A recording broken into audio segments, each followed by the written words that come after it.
Então, bem-vindos a todos e a todas ao canal. Meu nome é Bruno Santos, filósofo profissional e professor de ensino superior. E hoje a gente está estreando um novo quadro aqui no canal que se chama Onde a Ciência Acaba, que é a ideia de discutir temas filosóficos relacionados à ciência. E hoje nós vamos começar a discutir a desextinção, entre aspas, dos animais proposto ou feito por uma empresa norte-americana chamada Colossal. Mas antes disso, não se esqueça de curtir, compartilhar e se inscrever no canal, porque isso dá bastante trabalho. E para fazer essa discussão, hoje eu tenho a honra de receber não só um ótimo filósofo, talvez o melhor filósofo da ética animal no Brasil, mas também um grande amigo, que eu admiro muito, o Luciano Cunha. E eu vou passar a palavra para o Luciano para ele se apresentar. Seja bem-vindo aí, Luciano.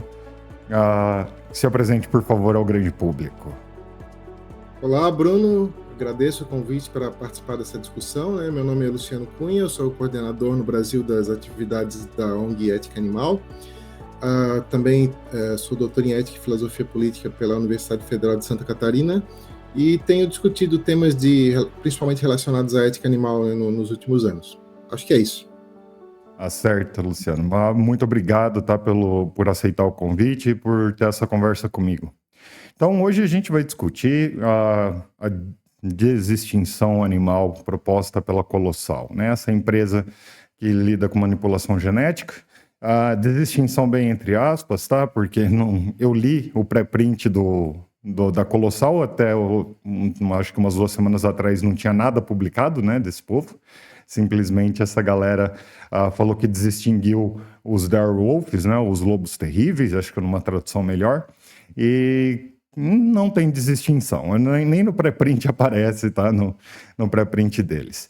Então, eu e o Luciano, a gente vai discutir os problemas éticos relacionados a tal prática, tá? E como o Luciano na verdade, o melhor filósofo para ética animal que eu conheço e já tive o prazer de conhecer, né? Foi meu colega de doutorado. O Luciano vai dar a visão dele aqui como um profissional dos problemas morais que acontecem.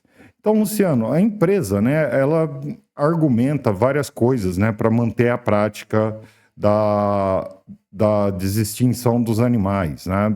Pelo menos é o que eles dizem, né, que eles vão extinguir os animais. E algumas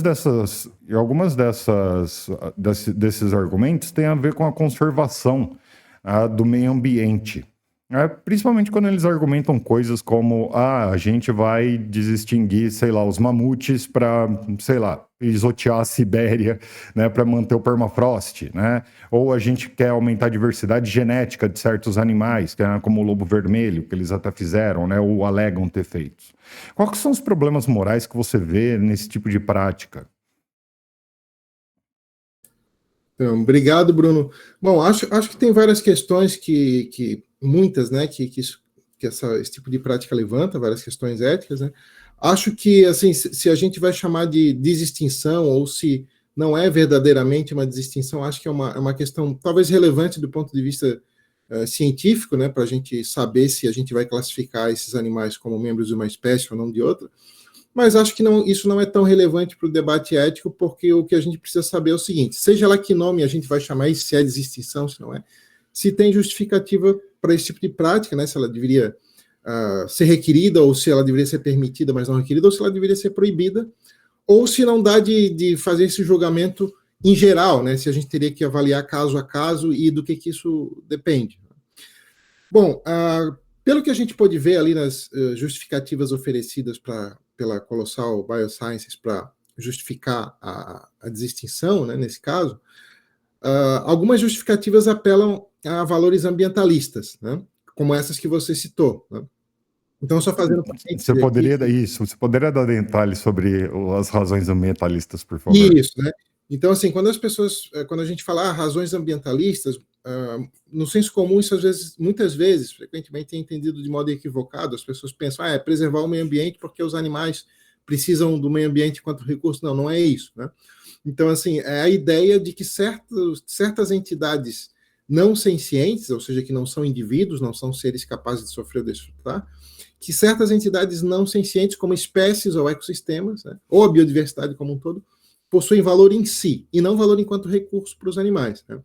Então, segundo os valores ambientalistas, o valor dessas entidades, né, não depende de ser um recurso para os animais, elas teriam valor em si. Então, veja que é totalmente diferente da ideia de manter o meio ambiente em certa configuração, porque isso vai favorecer os animais, né?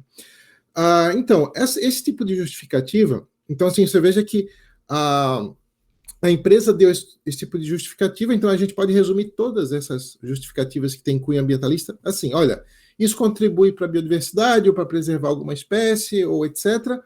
Então, logo está justificado, independentemente do impacto que isso vai ter sobre os animais que vão ser afetados, seja os animais daquela espécie que foi extinta, vamos dizer, seja dos animais em geral, né, dos seres sencientes em geral. E por aí a gente já vê um problema com esse tipo de justificativa, né? Porque está assumindo duas coisas que são altamente controversas, né? A primeira é que entidades não sencientes possuem valor em si. Isso, por si só, já é um debate antigo na filosofia, né? Se existe valor para além da senciência, né? Por exemplo, a gente poderia dizer, olha, os seres sencientes são indivíduos, eles são capazes de ser prejudicados porque sofrem, porque no caso deles a morte impede deles desfrutarem eventos positivos, né? Mas uma espécie, por exemplo, é uma entidade abstrata, né? É uma classificação que os humanos criaram para agrupar certos tipos de animais e plantas, por exemplo. Então, poderia-se dizer, tá, mas uma espécie ela é prejudicada se ela deixa de existir ou se ela passa a não existir novamente? Isso tudo é bastante controverso. Mas tem um segundo ponto que a empresa parece que está assumindo, que não só ele é mais controverso ainda do que esse primeiro, como parece que a gente tem fortes razões para rejeitar, que é a ideia de que é tão importante esse valor, o valor dessas, o suposto valor dessas espécies é tão mais alto do que o bem dos seres sencientes, que automaticamente justifica desextingui-las, seja lá qual for o impacto sobre os seres sencientes, né? Então vamos supor, por exemplo, que distinguir o lobo terrível, né, vai aumentar a quantidade de sofrimento e de mortes prematuras para os seres sencientes ao longo do tempo, né? Bom, a empresa vai dizer, não, está justificado porque distinguiu uma espécie. Então, está assumindo que o valor dessa entidade não senciente não só existe, um valor intrínseco, mas que pesa muito mais do que o bem dos seres sencientes. E a gente poderia dar razões para pensar exatamente o contrário, né? Dizer, olha, apenas os seres sencientes são capazes de sofrer, apenas os seres sencientes são prejudicados com a morte, né? E nós mesmos são as coisas que a gente mais evita, né? O nosso sofrimento e a nossa morte, né? Isso não seria aceito no nosso caso. Por exemplo, vamos distinguir predadores de humanos, né, para maximizar o sofrimento de humanos, né? Então, poxa, então tem aí um ponto de interrogação. Parece que essas alegações da empresa não são suficientes para justificar a desextinção, né? E parece que a empresa não levou em conta, nem averigou, né, o impacto sobre os seres sencientes, né? E isso parece que ela então está assumindo que os seres sencientes não contam para a gente decidir que curso de ação tomar. Então aí já temos um primeiro problema. A gente tem um gap de ignorância aqui também, né? De saber se esse impacto de uma inserção de uma espécie extinta novamente num bioma que já não está mais adaptado a ela, né? Faria algum sentido, né? Quer dizer, quais são os impactos nos seres sencientes, né, que vivem já nesses biomas, né, do qual essas espécies não participam talvez há centenas de milhares de anos ou há milhares de anos, né? Isso parece ser uma consideração moral que não é feita pela empresa, concorda, Luciano? Sim, acho que nesse caso específico do lobo, de extinção do lobo terrível e dos outros programas que essa empresa pretende colocar em prática, como distinguir mamute, né? A empresa sequer está cogitando esse impacto, né? E a gente, pelo menos nesse caso do lobo terrível, a gente já pode, digamos, ter algumas razões para pensar que o impacto seria de saldo negativo e talvez bastante negativo, né? Primeiro, né? Sobre os próprios lobos terríveis, a empresa não deixa muito claro o que seria feito deles, né? Depois que se eles nascerem. Por exemplo, se eles seriam mantidos em, sei lá, em laboratórios ou em santuários, ou seriam em zoológicos, ou se eles seriam soltos na natureza, né? Em qualquer um desses casos, né, seja lá em que local eles forem mantidos, não tem nenhuma garantia de que o bem-estar deles vai ter uma garantia mínima de bem-estar para esses indivíduos, até porque a empresa deixou claro que não leva em conta o bem-estar dos seres sencientes. Então, o risco de eles terminarem numa situação muito ruim é alto, né? Porque eles são vistos ali como componentes de espécies, né? Então, pode ser que vamos supor que a população deles venha aumentar depois, talvez a empresa não veja nada de errado em matar muitos deles, desde que isso não faça botar a espécie em risco de novo, né? E tem um impacto indireto ainda que eles teriam sobre outros animais, né? Por exemplo, o lobo terrível ele é um predador, né? Então, teria que ser investigado, por exemplo, bom, provavelmente eles vão causar, se eles for soltos na natureza, eles vão causar sofrimento e morte de presas e de muitas presas, né? Claro, alguém poderia dizer o seguinte, mas a predação talvez em longo prazo diminua o sofrimento porque impede que as presas se reproduzam a rodo, assim, maximizando, né, a quantidade de filhotes, que a maioria morre por inanição. Ok, esse é um ponto a ser considerado, mas se a meta é essa, diminuir mortes por inanição, teria outros métodos menos danosos, por exemplo, esterilização ou diminuir a produtividade primária de biomassa no local, né, que aí diminuiria indiretamente a quantidade de reproduções. Então, parece que a preocupação da empresa não é essa, né, mas era isso que a gente teria que levar em conta. No caso dos Direwolves, né, a empresa alega que eles vão viver num santuário de uma certa metragem, que agora me fugiu, né? Então eles vão ficar lá, são três lobinhos, né? Que nada mais são do que lobos cinzentos modificados. E eles vão viver lá para que eles fossem, para eles serem estudados. Essa é a verdade, né? Porque você não pode soltar ele no meio ambiente, já que esses animais eles não têm nenhuma condição de ser reinseridos num bioma específico. Eles não têm mais espaço ecológico, isso que é a verdade, né? Eles sofreriam uma competição gigantesca dependendo de onde eles fossem inseridos novamente. E, a meu ver, Luciano, não sei se você concorda comigo, mas isso parece causar sofrimento em cima de sofrimento, né? Quer dizer, você produz um animal, literalmente produz um animal, né, por modificação genética, coloca ele depois no espaço, que mesmo que não seja confinado, ainda é um espaço, né, que é finito ali para eles, né? Lobos geralmente andam bastante, né? Eles são bastante territorialistas, e se você solta, eles morrem na natureza. Se você prende, eles parecem sofrer por causa que eles estão presos e são objetos de pesquisa, né? Então, quais são, na verdade, as justificativas para isso, né? Porque o pensamento aqui é o seguinte: se você vai reinserir ou reproduzir uma espécie, ou produzir, nesse caso, né, uma espécie de espécie, por mais que isso não seja uma espécie, só uma variação, qual que seria a justificativa moral para a gente fazer isso, se há alguma, né? Será que você consegue pensar em alguma justificativa moral para que a gente faça isso? Quer dizer, vamos pensar para o lado positivo. Será que isso é positivo em algum sentido? Então, eu pessoalmente não consigo pensar em nada que justifique, né? Assim, outro tipo de alegação da empresa, né, que a gente estava vendo era que apela a interesses humanos, né, em observar espécies, aumentar o conhecimento da humanidade sobre espécies já extintas. Bom, e a meu ver, esse tipo de justificativa também tem quase os mesmos problemas, né, daquelas anteriores, que é o seguinte, né, está assumindo que o interesse humano em obter conhecimento sobre essas espécies é tão importante que justifica, né, criar mais outros seres que provavelmente nasceriam para ter uma vida negativa, né? E talvez que tivesse um impacto geral negativo sobre outros seres e por aí vai, né? Agora, acho que, né, nesses casos não tem justificativa, né? Mas eu queria, assim, só fazer um parêntese aqui, porque outro tipo de visão que eu percebo muito nesse debate, né, principalmente por parte de ativistas da causa animal, é dar um salto de falar de pensar o seguinte: olha, nesse caso, os programas de extinção provavelmente vão ter um saldo negativo, então eles estão injustificados. Ok, isso está certo. Então eles dão um salto para dizer: olha, nenhuma outra distinção ou nenhuma manipulação genética em geral poderia estar alguma vez justificada. E aí não é bem assim, né? Então, por exemplo, pode ser que tenha outros, por exemplo, todas as razões que a gente tem para rejeitar a distinção nesse caso não implica, por exemplo, que a gente deva rejeitar a terapia genética, por exemplo, que é um tipo de manipulação genética que visa curar doenças. Aí teria pelo menos uma meta de conseguir alcançar um saldo positivo, né?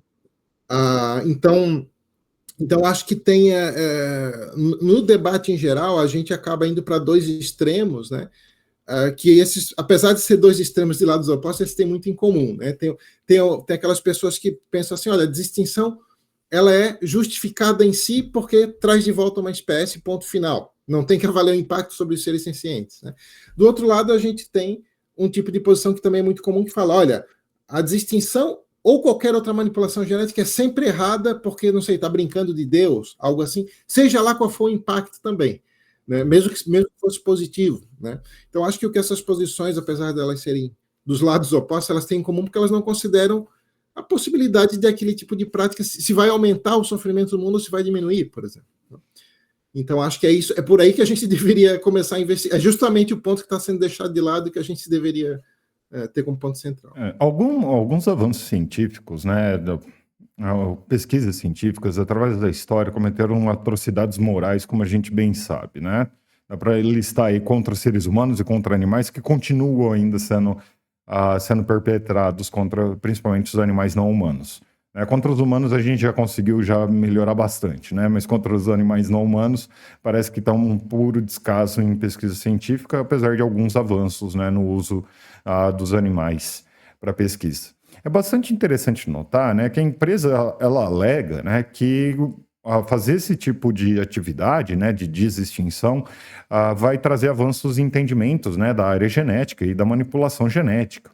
O problema é que não só há um sofrimento com o resultado, né, dos animais sencientes que são colocados à vida para servir de estudo, porque realmente eles não vão ter uma vida fora de lá, mas também o que a Colossal não explica, e uma coisa que eu gostaria que você explorasse um pouco, é que esses animais nasceram de alguém, né? E a Colossal, ela alega ter usado cachorros, né, ou cachorras como matrizes, né, para esses lobinhos serem gerados, né, serem gestados.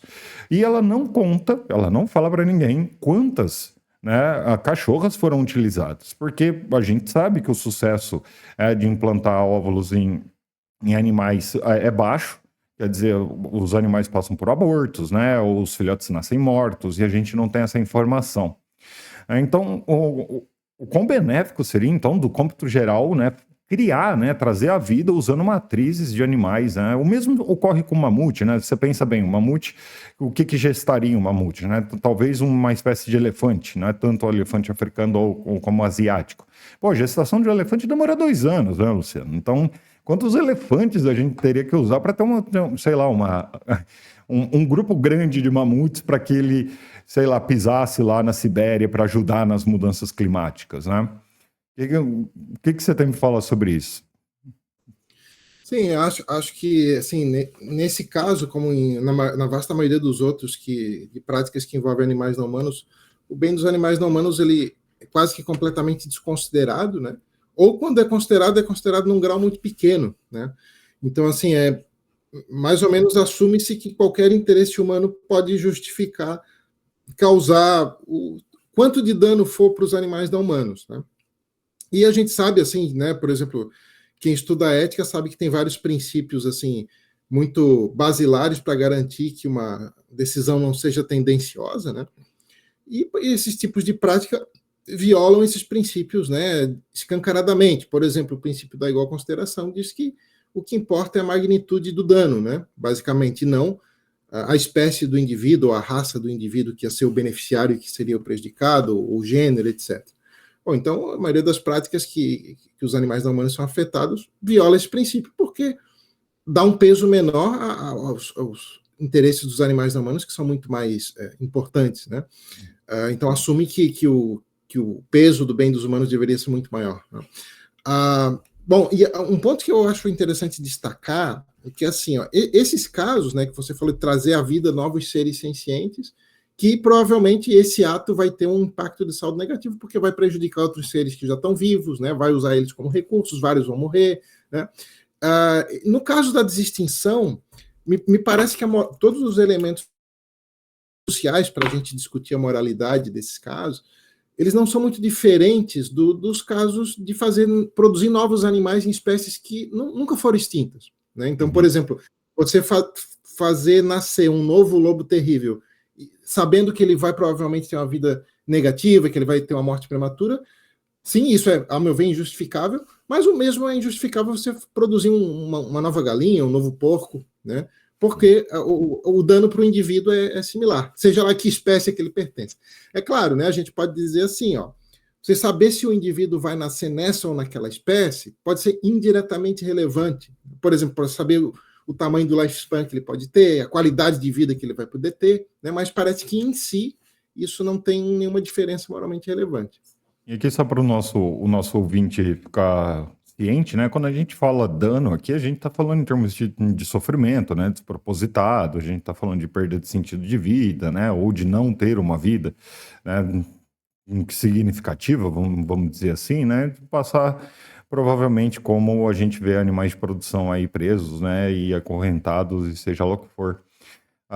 Do ponto de vista, tanto eu quanto o Luciano, tá, pessoal? A gente gosta bastante de estudar bem-estar, por óbvio, né? E a nossa linha argumentativa sempre está baseada em bem-estar, então a gente sempre fala entre bem-estar e dano, tá? Ou dor e sofrimento como dano, esse tipo de coisa, né? Então, para mais sobre o bem-estar, veja o curso aqui, fazer propaganda aqui, Luciano, desculpa, veja o curso aqui no canal, né? Sobre a natureza do bem-estar. Mas alguém não poderia argumentar, Luciano, voltando aqui ao nosso papo, que os avanços tecnológicos, né, de engenharia genética, que usando a técnica CRISPR, né, não justificaria, pelo menos, a prática em laboratório, pelo menos, desse tipo de manipulação, mesmo que a gente não leve a cabo, né, o nascimento da nova espécie, né, então, isso talvez não valeria a pena. Então, acredito que, assim, para você justificar uma prática que, se a gente sabe de antemão que ela vai ter um potencial, um risco muito grande, né, de causar dano também, acho que para você justificar esse tipo de prática, você precisa mostrar que qualquer outro curso de ação alternativo seria pior ainda. Né? E acho que no momento atual não tem como justificar isso, não só nesse caso, mas no caso de experimentação animal em geral, né? Por exemplo, né, para vários tipos de experimentos já tem métodos substitutivos que não usam animais. Né? Bom, aí o que os defensores da experimentação animal alegam? Né? Alegam que, bom, tem vários desses métodos que eles não são tão eficientes quanto os métodos que usam animais e que, em alguns casos, não tem método substitutivo ainda. Né? Bom, então, na base desse tipo de argumentação está a ideia de que o critério principal para a gente ver se um experimento se justifica ou não é o grau de eficiência. Né? Só que aí tem um problema esse tipo de justificativa, porque dados os problemas de extrapolação de dados de uma espécie para outra, né, que isso é sempre digamos, um déficit científico do método que usa animais, então o método mais eficiente de todos seria sempre testar diretamente em humanos. Mas o que acontece? A maioria desses cientistas fala, não, por razões éticas é errado fazer isso com humanos, mesmo sendo mais eficiente. Opa, então eles não aceitam que o critério da eficiência deveria ser o critério principal. Então eles não podem dizer que a experimentação está justificada só porque seria mais eficiente do que os métodos substitutivos. Né? E tem outro ponto adicional, que é o seguinte, a gente tem que levar em conta a quantidade de recursos que foi investido até então em cada tipo de método, né? A quantidade de recursos que é emprega em métodos substitutivos ao uso de animais é pequeníssima em comparação aos métodos que usam animais. Inclusive, a quantidade, isso tem, eu coloquei, quem quiser referência, depois posso deixar os dados no artigo aqui, a quantidade de investimento que é feito na propaganda para dizer que os métodos que usam animais são necessários, ela é muito maior do que a quantidade de recursos investidos nos métodos substitutivos, né? Então, a gente não tem base para dizer o seguinte, olha, se fosse investido a mesma quantidade de recursos em ambos os métodos, que os métodos que não usam animais não poderiam ser tão eficientes quanto ou até mais eficientes. Para a gente ter isso, a gente teria que investir a mesma quantidade de recursos, né, em ambos os métodos. Então, me parece, então, que tem aí uma descompensação, né, e que, então, não tem base para se dizer, olha, sei lá, fazer certo tipo de experimento é a única maneira de evitar um mal muito maior. Não, pode ser que, levando em conta as outras possibilidades, tivesse muitas outras maneiras. A Colossal argumenta, né, que é, de fato, um dos propósitos da suposta desextinção é realmente melhorar os métodos de pesquisa, né, e o avanço tecnológico de edição genética. Aqui a gente tem um entrecruzamento de vários problemas morais, né, Luciano? Que é, por exemplo, se a manipulação genética é moralmente permissível ou não, né? Se o uso de animais, né, para fazer experimentação é moralmente permissível ou não, se a gente deve conduzir certas pesquisas, né? Se isso é moralmente permissível ou não. Mas tem uma outra linha argumentativa da Colossal, e essa eu achei muito estranha, de que a gente está moralmente obrigado a distinguir as espécies que a gente extinguiu, né? Então, por isso que o trabalho deles se justifica, né? E me parece um tanto quanto esquizofrênico eles falarem isso, porque ele parece não ter consideração moral nenhuma porque eles fizeram, né? Ou seja, eles não levaram em conta nada, e agora eles dão uma dessa, né? E isso me parece estranho, eu não sei o que você pensa sobre. Eu penso que assim, esse tipo de justificativa, né, assim, talvez nem seja o motivo real pelo qual eles fazem isso, seja só uma racionalização, mas supondo que fosse o motivo real, né, acho que cai naquele mesmo problema, né, em primeiro lugar, de que eles estão assumindo que espécies têm valor em si, né, e que esse valor é tão mais alto que justifica fazer uma prática que pode ser que tenha um saldo altamente negativo para os animais afetados, né, primeiro problema. E outro problema é que, assim, parece que eles determinam a moralidade para ter justificativa, né, para tomar esse tipo de decisão, desconsiderando completamente as consequências, né? Então, veja, eles se baseiam em saber o que? Vamos saber se a desextinção ocorreu por meios naturais ou por práticas humanas, né? Se ocorreu por meios naturais, não temos o dever de desextinguir. Se ocorreu por práticas humanas, temos, né? Então, ou seja, eles estão baseados na origem da extinção. Bom, isso é relevante de um ponto de vista ético? Bom, nós que somos consequencialistas diríamos que não, né? Não. Bom, talvez algumas pessoas que aderem a outras correntes de ética venham alguma relevância nisso. Eu não consigo ver. Mas, assim, o ponto é, seja lá qual corrente de ética alguém assuma, né, parece que é implausível desconsiderar as consequências, né? Consequencialistas vão levar em conta só as consequências, mas descartar as consequências, né, é uma coisa, né, até o John Rawls, né, um dos maiores críticos do consequencialismo, dizia, olha, quem descarta totalmente as consequências é louco. Então, assim, parece que nesse caso a Colossal Bioscience está descartando completamente as consequências, né? Tá se baseando somente no... qual foi a origem da extinção? Foi práticas humanas, então temos o dever de extinguir, seja lá quais forem as consequências, né? Então, isso é uma coisa que qualquer pessoa, acho que nunca estudou ética, pode entender. Olha, desconsiderar as consequências é algo perigoso, né? Então, acho que é isso. E parece beirar, às vezes, a irracionalidade, né? Desconsiderar as consequências totalmente, né? Parece beirar a irracionalidade para vários casos. A Colossal Bioscience, provavelmente, né? E agora é só uma especulação, tá, Luciano? Ela está fazendo propaganda, né? Quer dizer, ela está querendo juntar uma grana aí, né? Recolher um dinheiro com investidores para continuar a pesquisa genética. A própria líder do projeto, né, da Bioscience, ela admite, né, que não houve desextinção. Então, aqui é uma pergunta derivada, né, mas também uma preocupação ética, né? Até onde a gente deveria investir nesse tipo de pesquisa, nesse tipo de projeto, né, com vista ao lucro? Porque é isso que está sendo feito, né? As considerações morais que a gente está fazendo aqui provavelmente não se passa pela cabeça de ninguém, e não há nenhuma regulamentação estatal, né? Ou seja, não há nenhum conjunto de leis. Então, como que a gente deveria agir, né, enquanto sociedade, né, para tentar coibir isso, se de fato isso é uma ação totalmente imoral, né? Porque, do meu ponto de vista, assim como do seu, a gente concorda, que isso parece bastante imoral. O que você acha, cara, que a gente poderia fazer? Que tipo de instrumento a gente poderia lançar mão?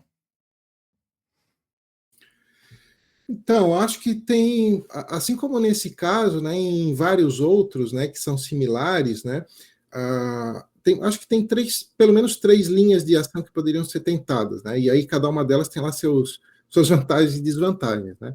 Uma seria tentar proibir completamente esse tipo de prática, pelo menos enquanto os seres sencientes não humanos não recebem consideração moral plena, se é que um dia vão receber, espero que sim, mas, né, então que seria arriscado permitir práticas desse tipo, né, se claramente ali está sendo mostrado que o interesse é exclusivamente antropocêntrico e por aí vai. Bom, então isso seria uma... uma possibilidade seria proibir, tentar a proibição desse tipo de prática.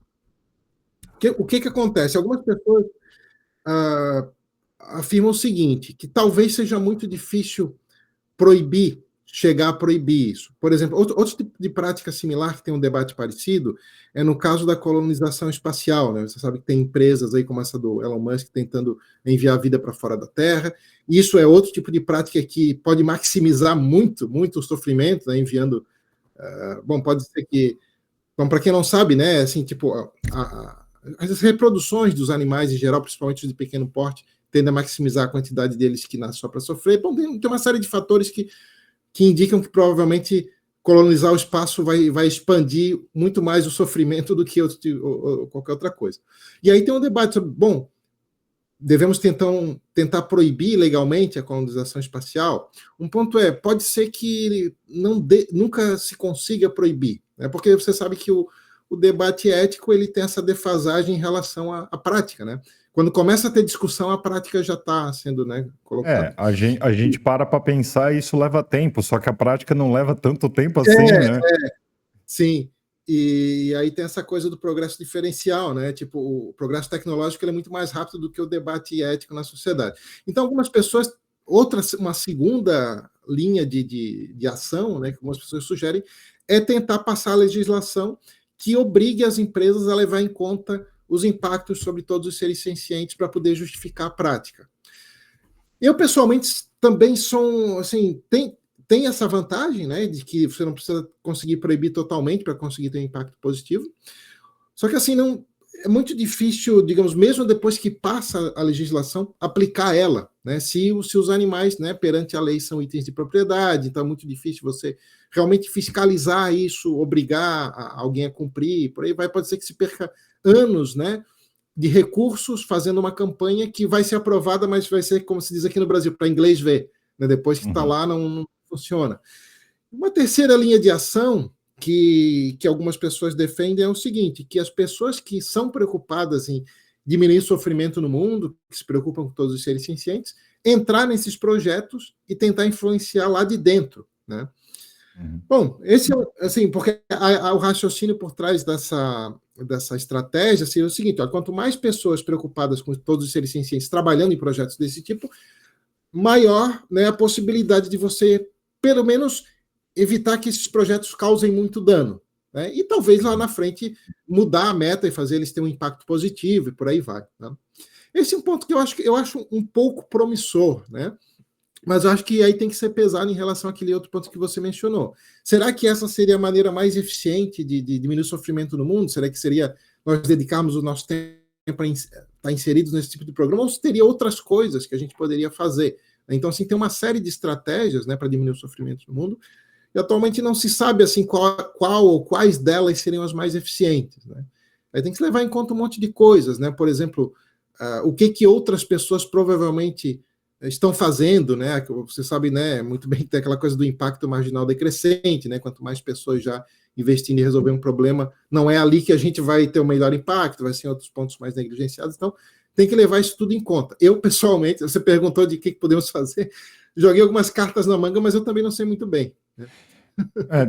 É um pouco transtornante para a gente que estuda ética no final das contas, né? Porque a gente tem uma série de estratégias e propostas, e quando a gente se choca com o mundo real, né? Principalmente quando a gente está fazendo ética aplicada, né? Essa frustração que a gente tem de, meu Deus do céu, né? As pessoas estão realmente só fazendo as coisas, parece que elas não estão pensando, as estratégias que a gente tem pensado não são levadas em consideração, nenhuma delas. Você deu 3 delas e eu tenho certeza que nenhuma delas é levada em consideração. E isso é um tanto quanto frustrante para a gente que faz filosofia, né? Mas, bom, principalmente na hora que a gente encosta no mundo, né, Luciano? Que aí a gente está catando o problema do mundo. Então, uma coisa que a Colossal alega, tá? E a chefe da pesquisa da Colossal, dizem que ela é bastante respeitada, até eu estou dizendo dizem porque eu não sou especialista em genética, eu muito menos conheço a comunidade dos geneticistas, né? É que esse tipo de pesquisa vai, novamente, né, eu acho que é um argumento bastante antropocêntrico, vai trazer desenvolvimentos da técnica de manipulação genética que pode fazer eugenia positiva, né? No sentido de que a gente pode melhorar a vida de certos seres humanos, ou até de certos animais não humanos, né, por manipulação genética. Como, por exemplo, talvez salvar os demônios da Tasmânia daquele câncer transmissível, né, que a espécie tem, que é bastante problemático aquilo. Será que valeria de fato a pena a gente tentar, primeiro, patrocinar esse tipo de pesquisa, né, se esse for o objetivo de fato, para ajudar seres humanos e animais não humanos? Eu não tenho muita certeza disso. Não, acho que teria que levar em conta vários fatores para a gente decidir aprovar ou não, né? Eu acho que primeiro é o seguinte, né? Se os métodos seriam feitos prejudicando seres sencientes, né? Acho que se for, acho que a gente tem razões para rejeitar, mas vamos supor que não sejam, vamos supor que seriam, não sei, estudados modificação genética com células ou com modelos computadorizados, né? Bom, acho que nesse caso, né, eu não teria objeções ao método em si, se não prejudicasse seres sencientes, mas acho que teria que ser levado em conta o seguinte: qual seria a quantidade de recursos que seria necessário ser empregue nisso, e se esses recursos poderiam ser usados em alguma outra metodologia que talvez tivesse um saldo mais positivo, né, que fosse mais eficiente em prevenir danos em geral, né? Por exemplo, né, vamos supor que esse tipo de tecnologia a aplicação dela fosse mais direcionada, fosse só para animais de algumas espécies, fosse só para os humanos, e a gente tivesse uma outra tecnologia concorrente, vamos dizer assim, que a aplicação dela beneficiasse um número muito maior de indivíduos, né? Então, talvez valesse mais a pena investir nessa segunda, né? Então, acho que os fatores que eu levaria em conta seria o que? A quantidade de indivíduos que poderiam ser beneficiados com aquilo, né? O custo-benefício, né, o quanto teria que se investir de recurso, e quais são as tecnologias concorrentes que a gente poderia investir. E isso, né, como eu estou falando, é só em termos da avaliação do resultado, né? O meio para se chegar lá e teria que se investigar, né? São os meios, esses meios causam dano também, né? Não tem outros métodos que causam menos dano, né? E por aí vai. É como você falou, né? E tudo isso é muito complicado de se pensar e por isso que as pessoas não querem levar em conta. Eu acho que a hora que a coisa fica muito difícil, a galera meio que pula fora, né? É mais fácil, obviamente, fazer manipulação Sim. genética do que responder todas as perguntas que a gente está levando em consideração agora, né? Ultimamente, a técnica CRISPR está sendo utilizada, né? Uma técnica bastante revolucionária em genética, e está sendo utilizada meio que a torta é direito, vamos dizer assim, né? Sem padrões éticos claros para fazer nada, né? E isso é uma preocupação real que a gente deveria ter. E a gente, que eu estou dizendo, tá, pessoal? A gente, enquanto sociedade, tá? A gente eu estou falando com o Luciano aqui, que é especialista em ética animal, mas o Luciano manja de ética pra caramba, e isso é um dos pontos éticos que a gente estuda lá dentro da bioética também. Mas, Luciano, no final das contas, né, cara? A gente está falando de uma empresa que alega, dentre outras coisas, que a atividade deles ajudaria, num futuro próximo, a mitigar as mudanças climáticas. Então, eles falam assim, olha, a biosfera está indo para o saco, né, e se a gente reinserir certos animais no mundo, né, a gente vai mudar essa situação, ou ajudar a mudar essa situação, pelo menos. Não te parece um tanto quanto irracional você querer desextinguir espécies para parar a mudança climática, ao invés de, né, parar de cagar o clima todo, né? Desculpa o palavreado, né? Não te parece um tanto quanto irracional esse tipo de argumento, né? Quer dizer, é mais fácil desextinguir um mamute do que parar de poluir a biosfera, né? Isso não te parece uma maluquice? Então, acho que nesse ponto o pessoal da Colossal Biosciences poderia dar um argumento contra o que a gente está argumentando aqui, que é o seguinte: eles poderiam dizer, olha, convencer a humanidade a parar de detonar a biosfera é muito mais difícil, então nós vamos distinguir algumas espécies que vai ter esse impacto, na ideia deles, né, vai ter esse impacto positivo, e a gente não precisa convencer o resto da humanidade. Eles poderiam responder assim, né? Mas o meu ponto em relação a minha ressalva, né, em relação ao programa da Colossal Biosciences, é que provavelmente não vai ter esse impacto positivo se a gente levar em conta todos os indivíduos que vão ser afetados, porque eles estão levando em conta só os humanos ao falar isso. Olha, porque os humanos, né, precisam, né, as mudanças climáticas, né, precisam ser paradas e tal. Porque, assim, está em aberto se as mudanças climáticas elas têm saldo negativo em todas as regiões para todos os animais, né? Pode ser que em alguns casos, porque isso varia muito, né? Por exemplo, em alguns casos uma mudança climática aumenta a quantidade de nascimentos e a maioria morre. Em outros casos diminui a quantidade de nascimentos. Então não dá para a gente ter uma receita simples e fácil. Olha, mudanças climáticas em todo e qualquer lugar, para toda e qualquer espécie tem saldo negativo. Como uma força evolucionária, né, evolutiva, né, a mudança climática pode beneficiar ou prejudicar as espécies diferentemente em diferentes regiões, né? Sim. Então, assim, acho que, como você falou, tem muita gente analisando essas questões, né, de um ponto de vista ou antropocêntrico ou ambientalista. E são poucos autores que têm levado em conta o impacto sobre os seres capazes de sofrer em geral, né? Então, acho que vale a pena, assim, deixando aqui como sugestão para quem estiver assistindo a gente, né, dois autores que eu conheço que discutem muito todas essas questões com estatísticas, né, do impacto sobre os seres sencientes, são poucos que têm feito isso. Acho que tem o Brian Tomasic, né, que tem um site que chama Essays on Reducing Suffering, né, ensaios sobre a redução do sofrimento, e ele tem muitas... ele é um cara que eu acho que veio da área da economia, então ele tem muitas estatísticas e tabelas sobre como cada tipo de prática impacta cada tipo de animal em cada região, né, e ele sugere o que poderia ser mais eficiente para mitigar esses efeitos negativos e tal. Tem o David Pierce também, que você está falando da edição do CRISP, né? Então, acho que ele é um dos poucos caras que escreve sobre isso com a meta de beneficiar todos os seres sencientes, né? Então, assim, acho que vale a pena ouvir o que ele tem a dizer também, assim, sobre esse trabalho. Então, acho que são alguns dos poucos autores, né, que têm trabalhado com essas questões e levado em conta. A gente vai fazer uma lista que vai estar aqui na descrição do vídeo de referências bibliográficas, né, produzido pelo professor Luciano. Luciano, só vai fazer essa lista aí para a gente colocar aqui, para a gente informar o nosso leitor melhor. Mas já para encerrando, Luciano, a gente já está um tempo conversando, e eu sei que o público do meu canal não gosta de vídeo muito longo, apesar que eu falo pelos cotovelos quando eu estou sozinho, imagina acompanhado, né, com uma pessoa que eu gosto tanto. Quais são as considerações que a gente poderia fazer, né, a nível da ética animal e da ética como um todo, tá?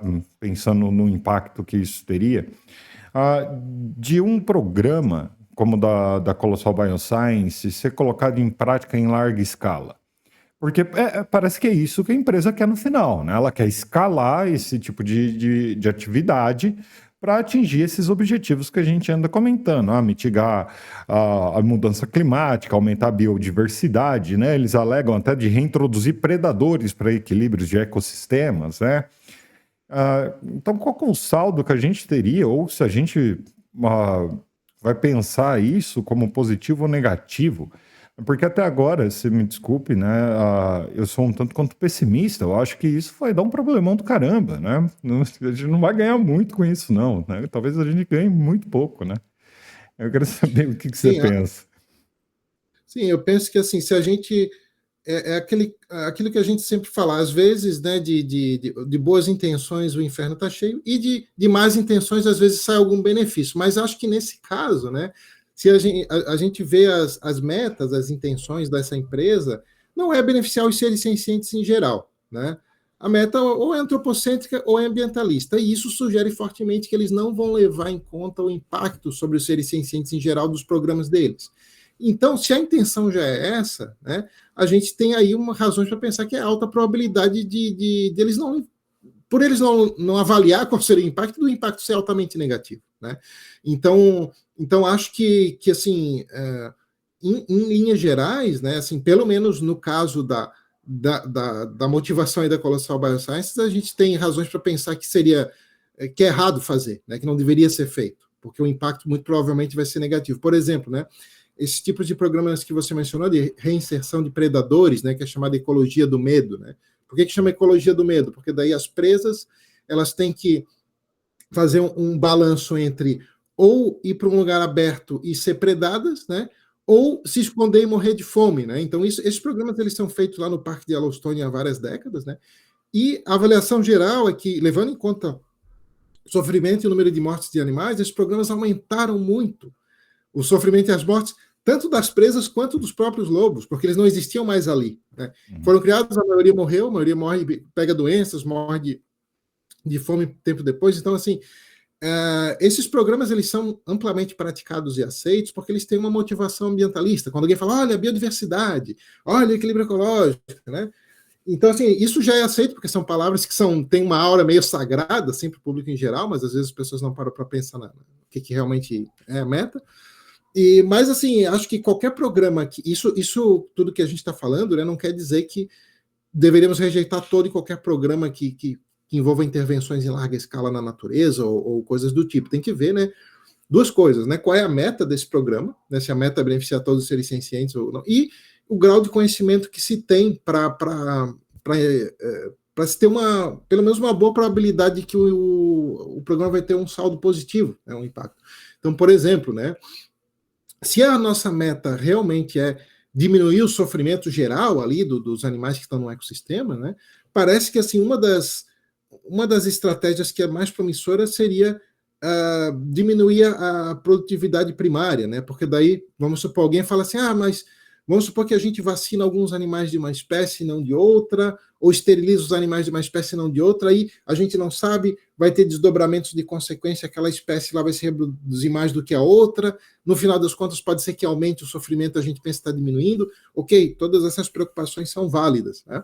Mas assim, diminuir a produtividade primária tem muito menos risco disso, porque está na base ali da cadeia alimentar, você diminuir, por exemplo, a quantidade de vegetação que os insetos consumiriam, né? Porque isso está na base da pirâmide. Então, seriam intervenções do tipo muito mais seguras, né? E que não envolveria, por exemplo, né, você ter que aumentar o número de sofrimento, por exemplo, né, inserir predadores, por aí vai. Então, assim, só para fechar, assim, eu acho que um ponto que eu queria destacar é que a gente não deveria avaliar a questão da maneira como tem sido avaliada até agora, né? Ou aprovar toda e qualquer modificação genética, todo e qualquer programa de extinção, ou seja lá o que for, ou reprovar todos sem pensar nas consequências, né? Acho que a gente tem que estar aberto para, digamos assim, avaliar caso a caso quais seriam as probabilidades. E eu acho que a gente tem evidências o suficiente para colocar um pé atrás e pensar na reinserção de animais, né, em ecossistemas. O Luciano falou do caso de Yellowstone, para quem não sabe, reinserir os lobos cinzentos, né, em Yellowstone. A Austrália tem casos e casos e casos e casos de inserção de animais para combate de outros animais, né? Colocaram o sapo cururu lá para comer o besouro, aí o sapo cururu não queria comer o besouro, queria comer a fauna local, comeu a fauna local e os besouros ficou lá, então eles ficaram com uma infestação de sapo e de besouro, né? Aí a Bion Size Colossal quer fazer não sei o que lá num animalzinho que vai comer o sapo. Aí vai que bota o animalzinho lá modificado geneticamente e não come o sapo. Aí você tem três espécies, né, descontroladas, né, dentro do ecossistema. Luciano, como esse é um quadro novo, né, que é onde a ciência acaba, né, porque a ciência acaba aí sem considerações morais, aonde a ciência acaba no caso das extinções em massa, né, que a Bion Size Colossal quer fazer, na tua opinião? Acho que, assim, as pessoas que trabalham na área de ciência, é muito comum que elas, assim como qualquer pessoa, né, elas têm lá os seus valores, têm os seus princípios morais que assumem, mas não percebem, né? Então, assim, é muito comum que as pessoas falem o seguinte, olha, eu sou da área da biologia ou da ecologia, então eu estou fazendo aqui uma descrição neutra da realidade, então por isso não devemos fazer certa coisa, ou devemos fazer inserir certo programa. Bom, quando eles falam devemos ou não devemos fazer, então isso já evidencia que elas estão baseadas, né, em algum princípio moral e defendendo uma posição normativa. Então, assim, acho que a gente precisa distinguir, assim, muito claramente, né, que assim, qual é o papel da ciência e qual é o papel da ética, né? Então, assim, a ciência em geral, né, ela visa descrever aquilo que é observável empiricamente. Tá? Então, por exemplo, a ecologia vai descrever como é que se dão as interações nos ecossistemas. Né? E a ecologia não vai prescrever, por exemplo, que espécies têm valor intrínseco, ou que devemos valorizar mais as espécies do que os indivíduos. São julgamentos de valor, claramente julgamentos de valor. Né? Então, por exemplo, né, você sabe, você me conhece, sabe que eu defendo a proposta de diminuir o sofrimento dos animais selvagens em geral, né, tanto de causas humanas quanto de causas naturais. E algumas pessoas, uma objeção comum a essa proposta é dizer, não, mas eu sou da área da ecologia, e a ecologia mostra que o que tem valor são as espécies e não os seres sencientes. Bom, a ecologia não mostra nada disso, porque a ecologia só descreve, né? Isso é uma afirmação claramente sobre valor, né? Então, acho que aí você me perguntou, nesse caso, né, onde que a ciência acaba?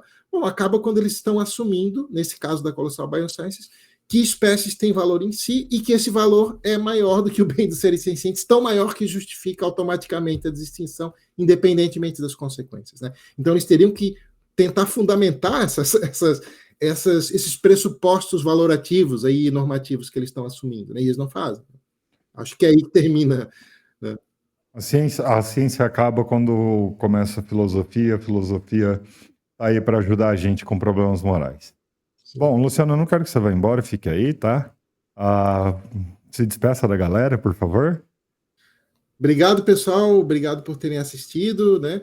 Depois a gente vai deixar ali uma lista de sugestões de leitura, inclusive, né, não sei se eu posso fazer uma divulgação aqui, mas tem um texto, né, que eu fiz sobre esse tema, né, tá lá no site semciência.org, né?